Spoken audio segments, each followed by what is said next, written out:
Океандардын тереңдиги айдын арткы тарабына караганда аз изилденген деп кээде окумуштуулар тамашалашат. Чындыгында ушундай.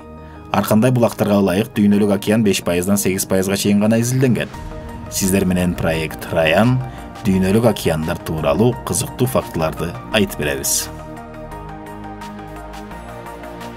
2011 жылы PLOS Biology журналында жарыяланган изилдөөгө ылайык океанда 2 миллион 200 миңге жакын организмдер жашайт. Алардын ичинен 194 миңи гана белгилүү.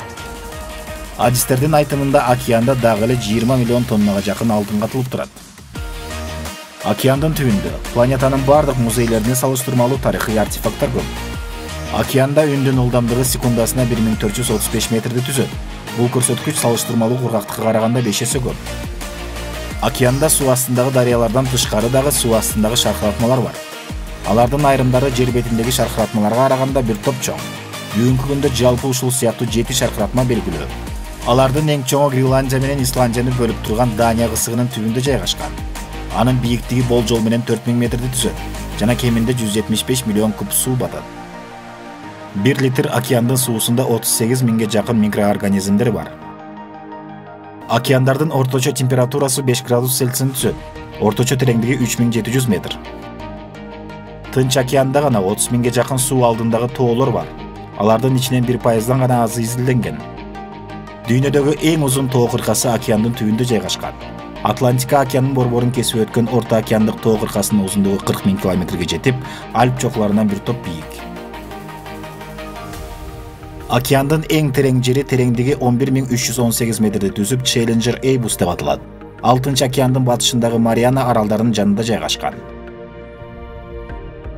Анын канчалык терең экендигин түшүнүш үчүн Эверест чокусун алып, аны океандын түбүнө жайгаштыргандан кийин үстүндө дагы 2 километрге жакын океан суусу калат. Мёртвое море деңиз деңгээлинен 396 метр төмөн. Бул жер бетиндеги эң төмөн көрсөткүч болуп эсептелет. Суунун туздуулугу дээрлик 34%га жетет. Деңиз Атлантика океанына караганда 8 эсе, Кара деңизге караганда 14,5 эсе туздуу.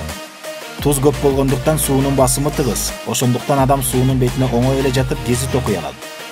Тынч океаны дүйнөдөгү эң ири суу теласы болуп саналат. Ал жер бетинин 3/1 ээлейт. Тынч океанында болжол менен 25 миң арал бар. Калган дүйнөдөгү бириккен океандардын жалпы санынан көп. Алардын дээрлик бардыгы экватордун түштүгүндө жайгашкан. Тынч океанынын аянты 178 миллион чарчы километрди түзөт. Антарктидадагы муз менен Атлантика океанындагы суунун көлөмү бирдей. Акулалар дүйнө жүзү боюнча жыл сайын болжол менен 50-ден 75 кишиге чейин кол салышат. Алардын ичинен 8-ден 12ге чейини өлүм менен аяктайт. Салыштыруу үчүн адамдар жыл сайын 20 миллиондон 100 миллионго чейин акулаларды жок кылышат. Океандын алдында планетанын тирүү жандыктарынын 80% жашайт. Европалыктардын арасынан биринчи болуп Тынч океанды көргөн испаниялык изилдөөчү Васко Нуньес де Бальбо болгон. Бирок ал океан экенин билбегендиктен түштүк деңиз деп атаган. Тынч океан деп атын койгон Фернандо Магеллан болгон. Ал океанда саякаттап жүргөндө бир дагы чоң толкунду жолуктурган эмес. Ошондуктан аталышы келип чыккан. Бирок тажрыйбада Тынч океан эч кандай тынч эмес. Көп адамдардын жанын алган цунамилер жана вулкандарга себеп дал ушул океан болуп эсептелет. Тынч океандын түндүгүндө чыгыш таштанды континенти деп аталган жер бар. Океандын суу алдындагы агымдардын аркасында бул жерде Америка менен Азиядан келген 100 миллион тоннадан ашык пластик таштандылары чогулган. Океандын фаунасынын азайып бараткандыгынын дагы бир себеби ушул. Чагылган океанга караганда кургактыкта көп кездешет. Бирок океанга түшкөндө суу өткөргүч катары иштеп айланасындагы деңиз фаунасын өлүмгө учуратат. Каналга катталууну унутпайбыз, комментарий калтырабыз, лайк басабыз. Сиздер менен проект Раян болду. Амандашканча.